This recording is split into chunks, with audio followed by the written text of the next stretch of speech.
Hello बच्चों, तो आओ प्रश्न को देखते हैं। यदि दो त्रिभुज ए बी सी और डी ई एफ इस प्रकार हैं कि ए बी बटे डी ई बराबर बी सी बटे ई एफ बराबर सी ए बटे एफ डी बराबर 2/5 हो, तो यहाँ पर त्रिभुज ए बी सी का क्षेत्रफल तथा त्रिभुज डी ई एफ का क्षेत्रफल का अनुपात क्या होगा।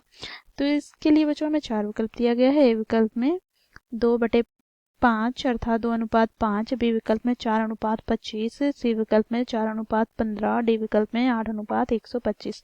तो दिए गए प्रश्न की मुख्य अवधारणा की बात करें तो बच्चों देखो, यहाँ पर हम जानते हैं यदि दो त्रिभुज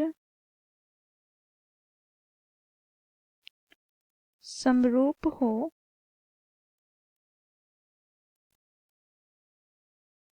तो उनके क्षेत्रफलों का अनुपात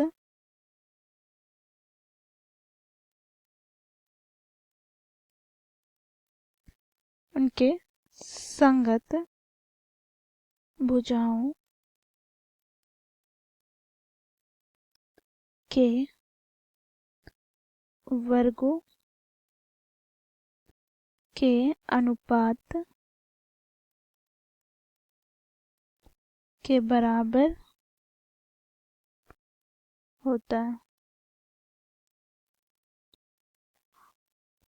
तो बच्चों यहाँ पर हम बात करें त्रिभुज ए बी सी तथा त्रिभुज डी ई एफ के। तो बच्चों देखो, यहाँ पर त्रिभुज ए बी सी का क्षेत्रफल तथा त्रिभुज डी ई एफ का क्षेत्रफल का अनुपात बराबर हो जाएगा इनके संगत भुजाओं के वर्गों के अनुपात के बराबर। तो यहाँ पर ए बी के वर्ग बटे डी ई के वर्ग के बराबर। तो बच्चों देखो, इस मुख्य अवधारणा की सहायता से हम दिए गए प्रश्न को हल करेंगे। बच्चों देखो, यहाँ पर प्रश्न में हमें दिया गया है त्रिभुज ए बी सी और त्रिभुज डी ई एफ इस प्रकार है कि ए बी बटे डी ई बराबर बी सी बटे ई एफ बराबर सी ए बटे एफ डी बराबर है 2/5 के।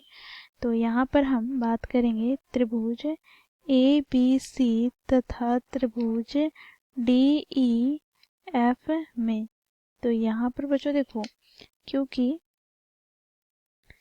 ए बी बटे डी ई बराबर बी सी बटे ई एफ बराबर है सी ए बटे एफ डी के, जो कि 2/5 के बराबर है। यह हमें प्रश्न में दिया है। तो बच्चों हम जानते हैं क्योंकि यदि दो त्रिभुजों में उनके संगत भुजाओं का अनुपात बराबर हो तो वे त्रिभुज क्या होते हैं, समरूप होते हैं। तो यहाँ से त्रिभुज ए बी सी समरूप है त्रिभुज डी ई एफ के। भुजा भुजा भुजा समरूपता कसौटी से अर्थात नियम से। अब बच्चों देखो, यहाँ पर हम लोगों ने दोनों त्रिभुजों को समरूप सिद्ध कर लिया। अब बच्चों देखो, क्योंकि मुख्य अवधारणा में हम लोगों ने देखा यदि दो त्रिभुज समरूप हैं तो इनके क्षेत्रफल का अनुपात क्या हो जाएगा, तो इनके भुजाओं के वर्ग के अनुपात के। तो यहाँ से हमें प्राप्त हो जाएगा त्रिभुज ए बी सी का क्षेत्रफल तथा त्रिभुज यहाँ पर डी ई एफ के क्षेत्रफल का अनुपात बराबर हो जाएगा ए बी बटे डी ई के वर्गों के अनुपात के। अर्थात यहाँ से बच्चों हमें प्राप्त है ए बी बटे डी ई का मान 2/5। तो यहाँ से हमें प्राप्त हो जाएगा 2 का स्क्वायर बटे 5 का स्क्वायर। तो ये हमें प्राप्त हो गया 2 का स्क्वायर 4 बटे 5 का स्क्वायर हमें प्राप्त हो गया 25। तो इस प्रकार बच्चों देखो, दोनों त्रिभुज के क्षेत्रफलों का अनुपात हमें 4/25 प्राप्त हो गया, अर्थात 4:25 प्राप्त हो गया। तो इस प्रकार बच्चों हम लोगों ने मुख्य अवधारणा की सहायता से दिए गए प्रश्न को हल किया।